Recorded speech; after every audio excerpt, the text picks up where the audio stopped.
കൊച്ചിയിൽ ചരക്കിറക്കാൻ ശ്രമിച്ച ജീവനക്കാർക്കും കടയുടമയ്ക്കും ചുമട്ടുതൊഴിലാളികളുടെ ആക്രമണം.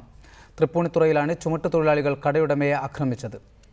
കടയിലേക്കുള്ള ചരക്കിറക്കാൻ ചുമട്ടുതൊഴിലാളികൾ അമിതകൂലി ആവശ്യപ്പെട്ടതിനെ തുടർന്നാണ് കടയുടമ ലെനിനും 2 ജീവനക്കാരും ചേർന്ന് ചരക്കിറക്കിയത്. എന്നാൽ ഇതോടെ ചുമട്ടുതൊഴിലാളികൾ ഇവരെ ആക്രമിക്കുകയായിരുന്നു. INTUC CITU നേതാക്കളുടെ നേതൃത്വത്തിലായിരുന്നു ആക്രമണം.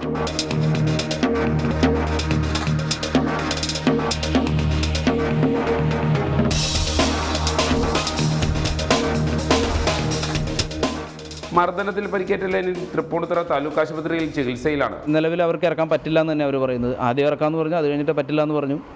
അതിനുശേഷം